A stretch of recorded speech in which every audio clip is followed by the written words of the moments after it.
Good morning and welcome to DC Today. These are live images coming out of KIA, that is Kabul International Airport.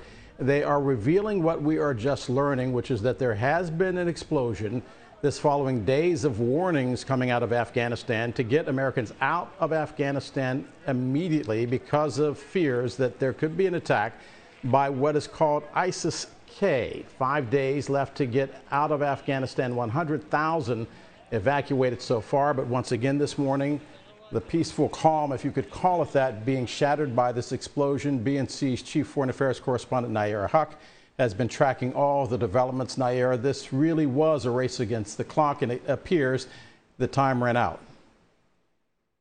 Indeed, Del, and that is the challenge and the tragedy we are seeing unfolding right now. The Pentagon has confirmed an explosion at one of the gates, the eastern gate of the Kabul airport. We do not know right now how many people were injured, but reporters and media on the ground are also tracking that there was a small gun shootout as well following that explosion. This comes right after the United States had issued an alert telling all U.S. citizens and civilians to get away from the airport. Even the acting ambassador overnight did interviews in which he said there was credible threats of a imminent terrorist attack. All parties involved suspect this to be ISIS-K. President Biden mentioned this group. It is a terrorist group that has gained ground in Afghanistan, and the vacuum left between Taliban and American control. They are enemies of the Taliban, clearly enemies of anybody there who is trying to help Afghans escape the country in this critical moment. In fact, Del, the Canadians have already wrapped up their operations ahead of the August 31st deadline. Nayyera, we have always been concerned about the large gatherings outside of the gates, which is really outside of the security perimeter of the United States. Those queues of people just trying to get in. We did not know whether they were people that had those SIV visas or whether or not they were simply Afghans trying to get out for fear of what life under the Taliban would be like.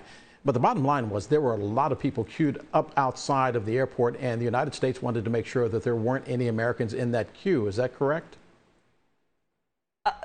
The commitment that President Biden made when he announced this drawdown is the commitment that he reminded us of this week, which is that no more American troops would give their lives in this war. That is, despite the success so far of the evacuation effort. We now know that 97,000 people have been evacuated since August 14th. That's just, in the last 10 days or so. Despite that, the goal has ultimately been to make sure that none of those Marines, there's 5,200 of them on the ground, that none of them are killed in action. If that is the goal, then yes, the drawdown is starting again.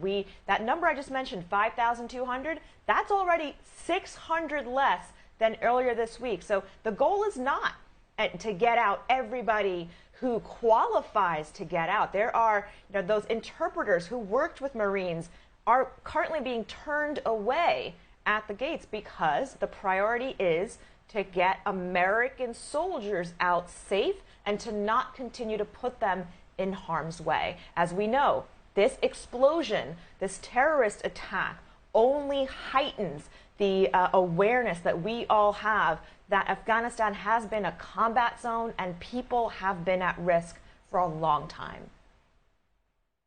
And Nayyera, this goes back to the conversation that we had earlier in the week concerning mission creep. I described Vietnam and the Gulf of Tonkin incident in which the United States was simply then further drawn into the Vietnamese conflict, as it was called back then. But the truth of the matter is we went from about 6,000 troops in Vietnam to 200,000 because of Gulf of Tonkin.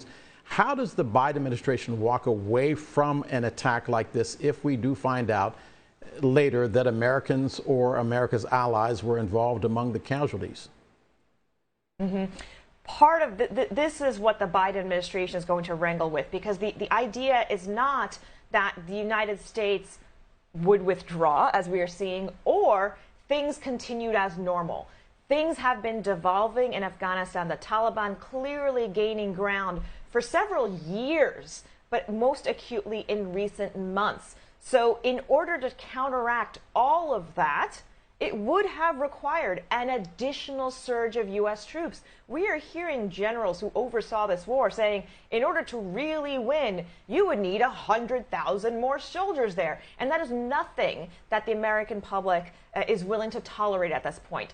Clearly, that came through in the election of President Trump and the rhetoric about ending forever wars that he had, and then passed over to a Democratic administration, too. So there is no appetite in the American public for sending more troops into Afghanistan. The question is there an appetite in the American public to accept the reality of what that means, which at this point means leaving behind and breaking promises to people who worked alongside our troops, as well as accepting that there is a humanitarian crisis in our wake. Once again, to sum up for our audience that is just now tuning in, the unthinkable has actually happened. We don't know right now what we don't know. We don't know who was killed. We don't know if there were any casualties or injured, but we can only assume there were literally thousands of people gathered outside the gates at KIA. You're looking live at the images of the airport right now. And there were concerns as the drawdown was nearing its completion. We were being told that this may have been the last day that Americans would be in Afghanistan trying to do the evacuations. The Pentagon and the White House announcing this morning that 97,000 Americans and its allies had been evacuated from Kabul and Afghanistan during the last week. But that operation was winding to a close out of fears of what happened just moments ago. Nayyera Haq will bring us up to date on the details. But there has been a bombing and explosion reported outside Hamid Karzai International Airport. You hear it often referred to as KAI Airport. We suspect, Nayyera, that it was ISIS-K. What do we know about ISIS-K? Well, here's why we suspect it is ISIS-K. There has been coordination, confirmed multiple times publicly, between U.S. coalition forces and the Taliban, because the idea was accepting that the Taliban would be in control of the country after August 31st, but they were creating some safe passage for U.S. citizens and others to be able to get out of the country. In fact, when the United States and other European countries alerted that there was an imminent terrorist attack, those water cannons that you saw were actually Taliban leaders using water cannons to help disperse the crowd. So they too were invested in having this not be a significant death toll and having this not be the site of another explosion, because that fundamentally starts changing the calculus of how military folks remain involved. So that is what is going to be so critical about understanding what happened in this explosion. Was it ISIS-K? Were any U.S. NATO allies hurt? So far, we have not had any confirmed U.S. casualties, but there was a gunfight that we know about on the ground.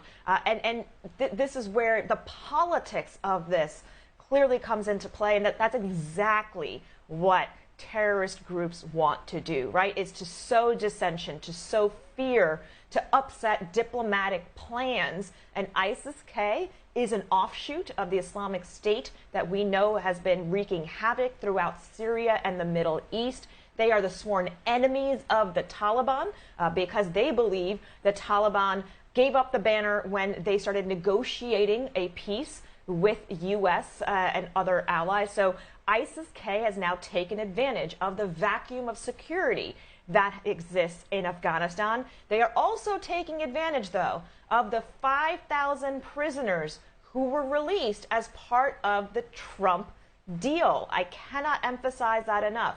5,000 people in U.S. custody were released as part of the Trump deal to the Taliban. They are now suspected of potentially having also joined this ISIS-K group.